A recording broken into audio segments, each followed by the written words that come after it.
राम राम दोस्तों, I welcome you all. So I am making this video upon your request. Some of our viewers have commented that please make another video कि sir हमें एक और video चाहिए pedagogy questions के ऊपर, मेरे analysis और रिसर्च के ऊपर. दैट्स वाई देखिए आज आपके लिए मैं लेके आया हूँ ऐसे क्वेश्चंस जो कि 29 और 30 अप्रैल को 8 के 8 जो एग्ज़ाम हुए थे उनके अंदर एक या दो क्वेश्चंस यहाँ से ज़रूर आए हैं. इस टॉपिक से हर एग्ज़ाम में क्वेश्चन आए हैं और एक ऐसा सोर्स मुझे मिला है जहाँ से HSSC क्वेश्चन उठा रहा है और मैं आपको आज 25 क्वेश्चन कराऊंगा और मैं ये कह सकता हूँ हाँ कि इनमें से आपको एक दो क्वेश्चन पक्का फंसेंगे एग्ज़ाम में, ठीक है. और अगर इनमें से आएंगे भी नहीं क्वेश्चन तो आपका दिमाग कितना खुल जाएगा इन क्वेश्चन के बाद कि आप जो क्वेश्चन आएंगे इस टॉपिक से 100% दो क्वेश्चन आने वाले हैं. जो इस टॉपिक से क्वेश्चंस आएंगे ना उन क्वेश्चंस को आप 100% सही करने वाले हो इस वीडियो के बाद. आपने अपने एग्ज़ाम में देखा ही होगा कि ये जो लीडरशिप के क्वेश्चंस आए हुए हैं, लीडरशिप, क्लासरूम मैनेजमेंट, ठीक है, सुपरवाइज़र, ये सब क्वेश्चंस आए हुए हैं. प्रिंसिपल का काम क्या होता है, ठीक है. एक और वीडियो प्रोवाइड करूँगा मैं आपको उसके बाद, but let's start this video. Okay, source, हाँ ये मजाक नहीं है, बिल्कुल हमें सोर्स मिला है, ठीक है. Let's start. देखिए ये हमारा टेलीग्राम चैनल है, यहाँ से आप पीडीएफ मिल जाएगी आपको इन चीज़ों की, ठीक है. और मैंने अदर इंपॉर्टेंट चीज़ों की पीडीएफ भी शेयर की है, जैसे कि लीडरशिप की मुझे एक एनसीईआरटी का जो पीडीएफ मिली है, एनसीईआरटी ने जो प्रोवाइड की है पीडीएफ, जो कि शायद दीक्षा प्रोग्राम के अंडर ये उन्होंने शेयर की थी, वो मुझे पीडीएफ मिली है, वो मैंने आपको शेयर की है पीडीएफ टेलीग्राम चैनल में. और उस पीडीएफ को आपको बहुत ही ध्यान से पढ़ना है क्योंकि वो हमारे सिलेबस का एक इम्पोर्टेंट पार्ट है. लीडरशिप, जो 3 टाइप की लीडरशिप हमारे सिलेबस में दी हुई है वो उसके अंदर बताया गया अच्छे से, ठीक है. तो आप अभी इस चैनल को ज्वाइन कर लीजिए और शेयर कर दीजिए इस वीडियो को, सब्सक्राइब कर दीजिए चैनल को. तो चलिए बढ़ते हैं हमारे पहले क्वेश्चन की तरफ. Leadership style that follows command and control approach is. जिस लीडरशिप स्टाइल के अंदर कमांड और कंट्रोल अप्रोच फॉलो होती है वह कौन सी लीडरशिप है. देखिए लीडरशिप के बारे में बता दूं आपको मैं. ट्रांजैक्शनल लीडरशिप क्या होती है? ट्रांजैक्शनल लीडरशिप होती है जब हम, देखिए इसका नाम में ट्रांजैक्शन है, ठीक है. इसका मतलब कि लेन देन करना, यानी कि किसी काम को करना रिवार्ड्स एंड पनिशमेंट के लिए, कि हमें ये काम में इंसेंटिव मिलेगा या फिर इस काम में हमें यानी कि कोई सैलरी हाइक मिलेगा अगर ये हम टारगेट पूरा कर देंगे तो, या फिर हमें डिमोशन हो जाएगा हमारा, या फिर हमें पनिशमेंट मिलेगी, ठीक है, ऐसा कुछ डांट सुनने को मिलेगी. तो वो होती है ट्रांजैक्शनल लीडरशिप, ठीक है. उसको बोलते हैं ट्रांजैक्शनल लीडरशिप, जो कि रिवार्ड एंड पनिशमेंट पर बेस होती है. यहाँ पे आप लिख लीजिए रिवार्ड, ट्रांजैक्शन हो रही है इसके अंदर, लेन देन हो रहा है किसी प्रकार का, ठीक है. क्रॉस कल्चरल लीडरशिप क्या होती है? क्रॉस कल्चरल लीडरशिप होती है जिसके अंदर विभिन्न कल्चर्स के, जैसे कि डिफरेंट कल्चर्स के लोग, यानी कि डिफरेंट कल्चर्स के लोग एक ही काम को करते हैं, वो और लीडर जो होता है वो मैनेज करता है उन चीज़ों को करवाने में. जैसे कि हमारे इंडिया में फ़ॉरेन के लोग आके भी काम करते हैं, फ़ॉरेन में इंडिया के लोग जाके काम करते हैं, तो वो उनका कल्चर डिफरेंट है या फिर उनके बैकग्राउंड डिफरेंट है, उनका काम डिफरेंट है, बट वो टारगेट एक ही अचीव कर रहे हैं, ठीक है. उसको बोलते हैं क्रॉस कल्चरल लीडरशिप. डिफरेंट, आप इसको ऐसे याद कर लीजिएगा, डिफरेंट कल्चर, ठीक है, and one target. Autocratic leadership क्या होती है? अब आप ऑटोक्रेटिक लीडरशिप देखिए. ऑटोक्रेटिक लीडरशिप, इसके अंदर क्या होता है कि जो लीडर होता है सिर्फ वही बोलता है और बाकी लोग सुनते हैं, ठीक है, वही सारे काम करवाता है, वो मतलब कि पूरी तरह से उसके ऊपर चलता है सब कुछ, ठीक है. अब उसको समझिए, ऑटोक्रेटिक यानी कि तानाशाह टाइप का एक मान लो आप, ठीक है, उसके आगे कोई कुछ बोल नहीं सकता. डेमोक्रेटिक क्या होता है? डेमोक्रेटिक का पता ही है. डेमोक्रेटिक लीडरशिप में पहले लीडर एक मीटिंग करता है, उनसे सलाह लेता है कि हमें क्या करना चाहिए, कैसे हमें टारगेट अचीव करना है, ठीक है. वो होती है डेमोक्रेटिक लीडरशिप, सभी को साथ लेकर चलना. तो इस क्वेश्चन का आंसर अब मेरे एक्सप्लेनेशन के हिसाब से आपको क्या लग रहा है? चलिए इस क्वेश्चन के आंसर की ओर बढ़ते हैं. इस क्वेश्चन का आंसर है ऑटोक्रेटिक लीडरशिप, ठीक है. ये आपने देख लिया होगा यहाँ पे, ठीक है। इस वीडियो की पीडीएफ में आपको जो आंसर मैंने मार्क किए हुए हैं ऐसे कि ऐसे आपको मैं प्रोवाइड करवा दूंगा टेलीग्राम चैनल पे। सो पैनिक होने की जरूरत नहीं है, आपको पीडीएफ मिल जाएगी, आप अच्छे से वीडियो देखिए, एक्सप्लेनेशन सुनिए, ठीक है। चलिए, in team leadership model that leader follows, in team leadership model the leader follows, team leadership model में द लीडर फॉलोज, लीडर क्या फॉलो करता है। ये क्वेश्चन आपको यूं के यूं देखने को मिलेंगे, तो आप इन क्वेश्चंस का सीधा रख लीजिए आप, ठीक है। डायरेक्टिव अप्रोच फॉलो करता है, टीम लीडरशिप मॉडल में लीडर फॉलो करता है directive approach. Which leadership style is also popularly known as reward and punishment leadership. अभी मैंने बताया आपको रिवॉर्ड एंड पनिशमेंट लीडरशिप कौन सी होती है इनमें से, बताओ बताओ। एग्जैक्टली लीडरशिप ये होती है ट्रांजैक्शनल स्टाइल, ठीक है, जिसमें अंदर रिवॉर्ड्स एंड पनिशमेंट होती है। Leadership is a function of knowing yourself, having a vision that is well communicated, building trust among colleagues and taking effective action to realise your own leadership potential. ये statement किसने कही है, ये statement यूं की यूं आ सकती है हमारे एग्जाम में। ये स्टेटमेंट किसने कही है, ये स्टेटमेंट कही है हमारे वॉरेन बेनिस जी ने, ठीक है। आपको ये क्वेश्चन यूं के यूं याद करने हैं, रटने हैं, जैसे आपका मन करे वो करो, आप इनको ट्रिक बनाओ, याद करो, रटो, ठीक है। क्योंकि आप यहाँ से क्वेश्चंस मैंने देखे हैं, इन 25 क्वेश्चंस में से ही मैंने क्वेश्चन देखे हैं, ठीक है, आए हुए। It is an expression of differences, antagonism, difference of approach. ये एक जिसमें के अंदर डिफरेंस है, एंटागोनिज्म है, डिफरेंस ऑफ अप्रोच है, वो क्या है।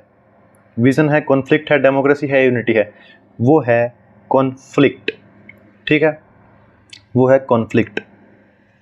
देखिए, डिफरेंस, एंटागोनिज्म और डिफरेंस ऑफ अप्रोच, ठीक है, डिफरेंट अप्रोच है सबकी, तो कॉन्फ्लिक्ट होगा, ठीक है। The most appropriate motivational tool with a teacher, teacher के लिए मोस्ट अप्रोप्रिएट जो मोटिवेशनल टूल है वो क्या होगा, दैट वो be accessible and harness students interest, identification of problematic students, या फिर act as a controlling figure of the class. देखिए, controlling figure of the class नहीं एक्ट करेगा वो, ठीक है, आप इसको हटा दीजिएगा ऑप्शन को, क्योंकि नेगेटिव ऑप्शन है ये, ठीक है। कंट्रोल नहीं करेगा वो क्लास को, मतलब कि ऑटोक्रेटिक होगा ना, फिर से वो डेमोक्रेटिक बनना उसे, ठीक है। तो इसका आंसर क्या होगा, वो एक्सेसिबल होगा और स्टूडेंट के इंटरेस्ट को जानेगा वो, ठीक है। हर टाइम वो एक्सेसिबल होगा, मतलब कि जब भी स्टूडेंट को उसकी नीड होगी तो वो अवेलेबल रहेगा उस टाइम पे, ठीक है।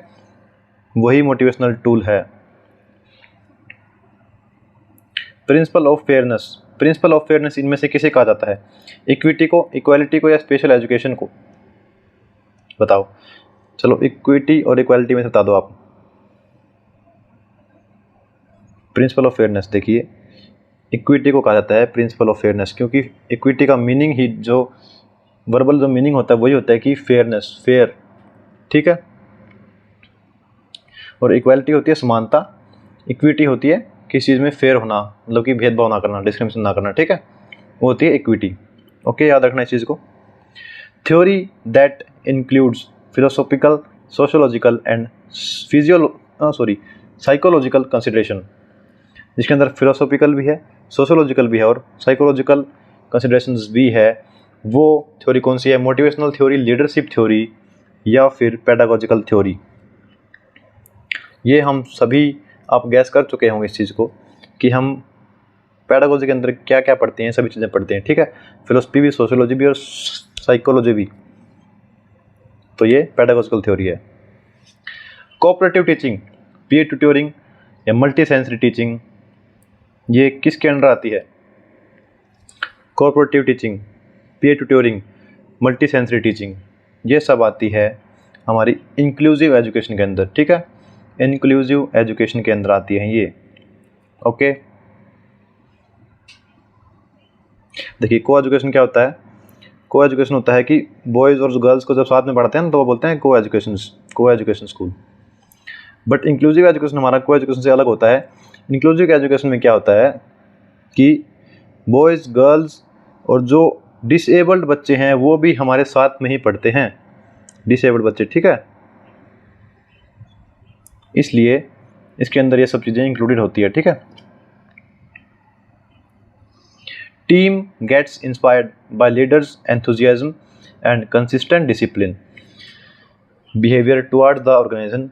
This trait focuses leadership as, देखिए जो टीम होती है ना, हमारी कोई भी टीम है या फिर हमारे बच्चे हैं जो, वो हमारे लीडर्स एंथुसियाज्म और कंसिस्टेंट डिसिप्लिन से, वो हमारे इन चीज़ों से बहुत ज़्यादा प्रभावित होते हैं। ठीक है, ये मान लीजिए आप। तो दिस ट्रेट, ये ट्रेट कौन सी लीडरशिप में फोकस करता है? Leadership for motivation and change, leadership for individual growth, to direct control over the team, to establish authority. देखिए पॉजिटिव चीज़ें हैं तो ये पॉजिटिव चीज़ के साथ ही जाएगी, ये जाएगी leadership for motivation and change. ठीक है, ये ट्रेट इसके अंदर जाएगा। ठीक है, leadership for motivation and change. ये क्वेश्चन आपको याद करने हैं और आप ये क्वेश्चन देख लीजिए, एक बार अच्छे से देख लीजिए।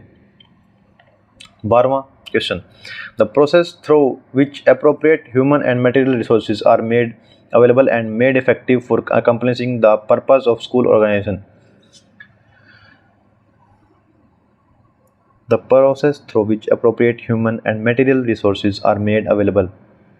देखिए इसका आंसर आपका होगा एजुकेशन एंड एडमिनिस्ट्रेशन। ठीक है, ये होती है वो प्रोसेस जिसके द्वारा अवेलेबल होते हैं हमें रिसोर्सेज। ओके, और हाँ, जो कुछ कमेंट्स थे कि हम अगला पार्ट करवा दूँ मैं, जो क्वेश्चंस हैं हमारे, यानी कि जो एग्ज़ाम के क्वेश्चंस हैं, एग्ज़ाम में आए हैं।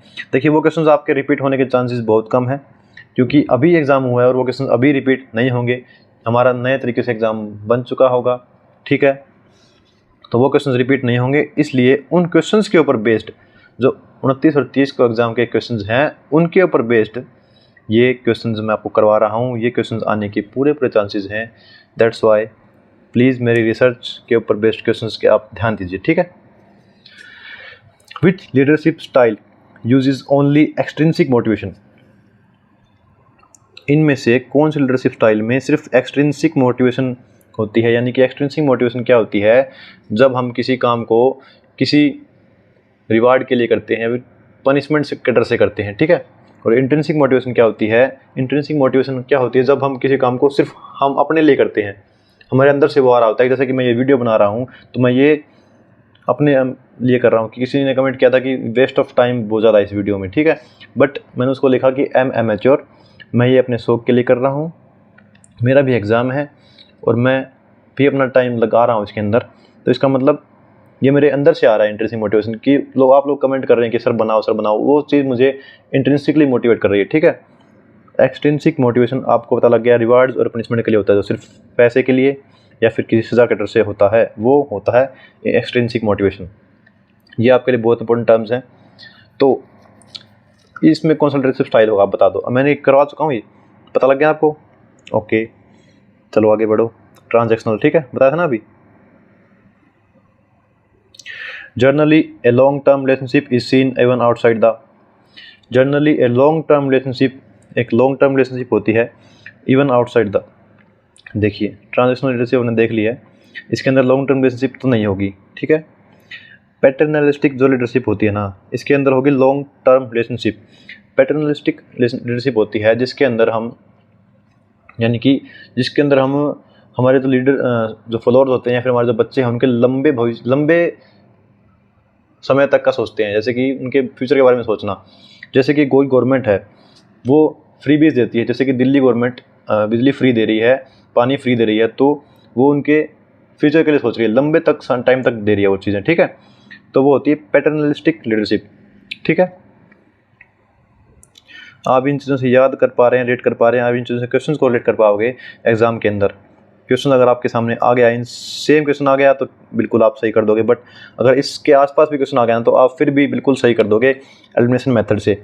आपको ऑप्शंस को एलिमिनेट करना है कि ये नहीं होगा, ये नहीं होगा, सर नहीं बताया था। ठीक है, okay, that's why this video is very crucial for you. The norms developed over time based on shared attitudes values. देखिए ओवर टाइम जो नॉर्म्स डेवलप होते हैं ना, वो इनमें से कौन से हैं? स्कूल के एम है, एजुकेशन स्टैंडर्ड है, या फिर स्कूल कल्चर है? वो है स्कूल कल्चर। ठीक है, चलिए आगे बढ़िए, जल्दी करते हैं, टाइम वेस्ट ना हो हमारा। Goals of classroom management, goals of जो क्लासरूम मैनेजमेंट है वो क्या है? टू क्रिएट पॉजिटिव एनवायरनमेंट, बिल्कुल ठीक है। एकेडमिक अचीवमेंट, ठीक है। इफेक्टिव इंस्ट्रक्शन, ये सभी इसमें ठीक हैं। ऑल ऑफ द अबव, ठीक है। और हाँ, ये क्वेश्चंस मैं बताना भूल गया आपको, जो HSSC है हमारा, उसने UGC जो नेट है ना, उसके क्वेश्चंस उठाए हैं और मैंने ये क्वेश्चंस UGC नेट से ही लिए हैं, ठीक है। क्योंकि मैंने देखा है कि इस नेट से उन्होंने जो क्लासरूम मैनेजमेंट लीडरशिप के क्वेश्चंस, ठीक है, और जो कुछ टॉपिक्स हमारे अंदर जो नए ऐड हुए हैं हमारे सिलेबस में, KV सिलेबस में, HSSC सिलेबस में, वो नेट के टॉपिक्स हैं। और HSSC ने क्या किया कि नेट से ही क्वेश्चन उठा लिए हैं। तो आप लोग नेट के क्वेश्चन की प्रैक्टिस कीजिए इन 2-3 दिनों के अंदर, ठीक है, अगर आपसे हो सके तो, ठीक है। बाकी ये क्वेश्चन ज़रूर क्लियर कर लीजिएगा, ज़रूर, क्योंकि इस क्वेश्चन ये टॉपिक नया है और इससे क्वेश्चन आ रहे हैं। ओके, ये क्वेश्चन मेरे 25 क्वेश्चन आपको रटने हैं। 2 बार देखिए, 3 बार देखिए, या फिर आप इसकी जो है स्क्रीनशॉट ले लीजिए, ठीक है। The most crucial challenges to change management in an institution is, देखिए, the most crucial challenges to change management in an institution, वो क्या होगा? किसी इंस्टीट्यूशन में चेंज लाने के लिए सबसे बड़ा जो चैलेंज होगा हमारे सामने, वो क्या होगा? वो होगा ह्यूमन फैक्टर। ह्यूमन फैक्टर सबसे बड़ा चैलेंज होता है, ठीक है, किसी भी जगह को चेंज करने के लिए, किसी भी मैनेजमेंट को चेंज करने के लिए, ठीक है। चलिए next question. It creates distinct professional leadership between leaders and followers, देखिए, प्रोफेशनल लीडरशिप जो बनाता है हमारे लीडर्स और फॉलोअर के बीच में, वो कौन सी लीडरशिप है? वो है अथॉरिटेटिव, ठीक है, या फिर ऑटोक्रेटिव, इसको ऑटोक्रेटिव भी बोलते हैं, ठीक है। ऑटोक्रेटिव जो मैंने आपको फर्स्ट क्वेश्चन के अंदर बताया था, ठीक है। चलिए, it is a master plan for making resources available in the organization and plan of the monetary. It is a master plan, ये एक मास्टर प्लान है ऑर्गेनाइजेशन के लिए, and plan the monetary, monetary यानी कि जो मनी से related चीज़ें हैं, फाइनेंस से रिलेटेड, मनी और जो फाइनेंस से रिलेटेड चीज़ें हैं ना, उनको बनाने में ये एक महत्वपूर्ण है। चलिए, आपको दिख ही गया होगा फाइनेंस से रिलेटेड क्या है यहाँ, बजटिंग, ठीक है। इस क्वेश्चन का आंसर है बजटिंग। चलिए, अगला क्वेश्चन हमारा है 19वां हो गया। 20वां क्वेश्चन हमारा है right of children to free and compulsory education, जो है हमारा RT ही। प्लीज़ आप लोगों से रिक्वेस्ट है कि इस RT की फुल फॉर्म को अच्छे से याद कर लीजिए। सबको याद होगी पर जिनको याद नहीं है, क्योंकि RT को राइट टू एजुकेशन मत कराना भाई, right of children to free and compulsory education, ठीक है। ये वर्ड जिसके अंदर मिसिंग है RT के अंदर, बट ये आपको फुल फॉर्म याद करनी है, right of children to free and compulsory education, ठीक है। ये एक बहुत बेसिक क्वेश्चन है। चलो, ये कब आया था? इस बेसिक क्वेश्चन का आप आंसर कमेंट बॉक्स में दे दीजिएगा, ठीक है, मैं इसका आंसर नहीं बताऊंगा। ओके, चलिए, to increase motivation by teachers the strategy या फिर strategies that can be, motivation बढ़ाए टीचर्स, वो कैसे बढ़ाएगा टीचर? कौन सी स्ट्रैटेजी अपनाएगा? वो डिस्क्रिप्टिव फीडबैक देगा, रिमेंबर द आइडेंटिटी यानी कि बच्चे को पहचानेगा, मैं एम्पैथाइज एंड बिल्ड, देखिए ये सभी पॉजिटिव आंसर हैं, तो ये सभी और दावा है इसका आंसर। एम्पैथाइज क्या होता है कि बच्चे के प्रति एम्पैथी दिखाना, यानी कि अगर वो किसी प्रॉब्लम से जूझ रहा है तो उसको उसकी जगह पे रख कर देखना खुद को कि उसकी प्रॉब्लम क्या है, तो हम अगर इसकी जगह होते तो हम क्या सॉल्यूशन करते या फिर हम को कैसा फील होता, तभी आप उसका सॉल्यूशन कर पाओगे, ठीक है। ये काउंसलिंग की भी एक बहुत अच्छी जो है रणनीति है एम्पैथी। और रिमेंबर द आइडेंटिटी यानी कि बच्चे को पहचानना, उसके नाम से जब बोलेंगे बच्चे को तो वो मोटिवेशन बढ़ाएगा बच्चे की, ठीक है। कि जब हम सामने वाले को बोलेंगे कि हाँ मुकेश आप बताओ, तो वो मोटिवेट होगा कि हाँ सर को मेरा नाम पता है, वो फ्रेंडली डेवलप होगा उसके अंदर, ठीक है। चलो, और डिस्क्रिप्टिव फीडबैक तो देगा ही टीचर, ठीक है, तो उससे ही मोटिवेशन मिलेगा। This scheme is design to provide financial support to young girls, ये स्कीम है एक, ठीक है। इस बीच में क्वेश्चन मैंने डाल दिए हैं क्योंकि ये क्वेश्चन आपके लिए बहुत इंपॉर्टेंट है, क्योंकि स्कीम से क्वेश्चन आए हैं। एक यंग गर्ल्स के लिए फाइनेंशियल सपोर्ट देने के लिए कौन सी स्कीम लाई गई थी? बालिका समृद्धि योजना, ठीक है। चलिए, अब जो कुछ क्वेश्चन आपको कॉमन क्वेश्चन आएंगे। The appropriate government may allow schools to hold back a child in 5th class और इन द 8th क्लास और in both classes, if he fails the re examination referred to in the sub section 2 is a point of which question at. ये question आपके लिए बहुत ज़्यादा important रहने वाला है, क्योंकि हम सबने ये सुना है कि 5वीं और 8वीं क्लास में बच्चे को फेल नहीं कर सकते, ये लिखा है आरटी एक्ट के अंदर, ठीक है। अब आप इस क्वेश्चन का आंसर क्या दोगे? इसमें ये पूछा गया है कि 5वीं और 8वीं क्लास के अंदर बच्चे को फेल नहीं करना, फेल हो जाता है मान लो वो बच्चा, ठीक है, बट उस बच्चे को फिर से क्लास करवाना, 5वीं क्लास और 8वीं क्लास के अंदर फिर से बिठाना, ये कौन से अमेंडमेंट में लिखा हुआ है, कौन से जो एक्ट के अंदर है? ये जो है ना हमारा 2019 के अंदर अमेंडमेंट हुआ था आरटी के अंदर, उसके अंदर है ये, ठीक है। इसका आंसर ये 2009 मत कराना, क्योंकि इसका आंसर 2009 नहीं, इसका answer 2019 right to education act जो है, ये आरटीई अमेंडमेंट एक्ट है 2019 का। उसके अंदर जो 16th जो हमारा सेक्शन है ना, मैं लिख देता हूँ आपके लिए, जो सेक्शन 16 है उसका आरटी का, उसके अंदर जो है अमेंडमेंट किया गया था। तो उसके अंदर ये था कि 5वीं और 8वीं क्लास में बच्चे को फेल नहीं करना, बट सेक्शन 16 के अंदर ये अमेंडमेंट करके ये बता दिया गया था कि ये अब सेंटर की या फिर स्टेट की जो कंसर्न जो डिपार्टमेंट है उस स्कूल का, उसकी जो मर्जी है कि वो बच्चे को रखेगा या फिर आगे वो करेगा, प्रमोट करेगा, ठीक है। ये क्वेश्चन हमारे एग्जाम में भी आया था, RI, CIT, NI, और मैंने आपको एक्सप्लेन भी किया था लास्ट वीडियो में क्वेश्चन, ठीक है। तो ये किसके पार्ट्स हैं, ये कॉन्स्टिट्यूएंट यूनिट्स किसके हैं? ये है हमारी NCERT के, हमारी प्यारी NCERT, जिसको हम नहीं पढ़ते हैं, ठीक है। The policy aims to universalize the pre primary education by 2025। ये जो पॉलिसी है, ये प्री प्राइमरी एजुकेशन को 2025 तक यूनिवर्सलाइज कर देने की बात करती है। ये कौन सी पॉलिसी है? चलिए बताइए। इसका आंसर बहुत से लोग गलत देंगे, बट इसका आंसर है NPE 2019। ये जो NPE 2019 का है, जो ड्राफ्ट आया था, ठीक है, ड्राफ्ट आया था 2019 में, इसके अंदर कहा था कि प्री प्राइमरी एजुकेशन को 2025 तक यूनिवर्सलाइज करना है, okay. It serves students learners through a network of study centres all over India. ये क्वेश्चन भी आपके लिए बहुत इंपॉर्टेंट है। देखिए, ये जो एक हमारा ये है ऑर्गेनाइजेशन है, ठीक है, ये इनके नेटवर्क ऑफ स्टडी सेंटर्स हैं, ऑल ओवर इंडिया हैं ये, ठीक है। ये कौन सा है बताओ? KVS है, NVS है, CIET है, NIOS है। ये है आपका NIOS, national institute for open schooling, ठीक है, national institute for open schooling. ये जो ओपन स्कूलिंग का इंस्टीट्यूट है ना, इसको ऑल ओवर इंडिया इसके जो स्टडी सेंटर, जैसे कि इग्नो के study centre all over India हैं, ठीक है, ओके। चलो ये बता दो मुझे, जो ओपन स्कूलिंग है वो कौन सी एजुकेशन के अंदर आती है? फॉर्मल के अंदर, या फिर इनफॉर्मल के अंदर, या फिर नॉन फॉर्मल के अंदर?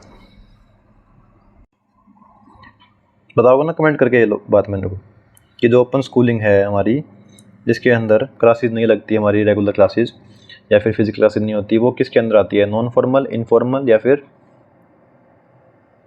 ये फॉर्मल, ठीक है। चलो कमेंट बॉक्स में बताना इसका answer, otherwise I will tell you in the comment box, ठीक है। तो टेलीग्राम का लिंक हमारे डिस्क्रिप्शन में भी है, और यहाँ पे आपको चैनल का नाम दिख रहा है, और जो अदर प्लेलिस्ट है हमारी वो भी मैं डिस्क्रिप्शन में डाल दूँगा, ठीक है। ये आपके लिए बहुत इंपॉर्टेंट वीडियो रहने वाली है, ठीक है भाई। मैं प्रयास करूँगा, मैं कोशिश करूँगा कि 1-2 वीडियो और डाल दूँ आपके लिए, जो कि इंपॉर्टेंट टॉपिक्स हैं, या फिर हमारे कुछ छोटी वीडियो डाल दूँ आपके लिए, ठीक है। तो भैया अब लास्ट में जो क्या बात कहनी है कि सब्सक्राइब कर दो, ठीक है, सब्सक्राइब कर दीजिएगा।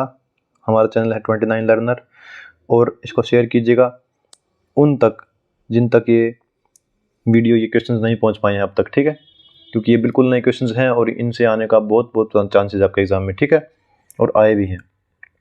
Thank you.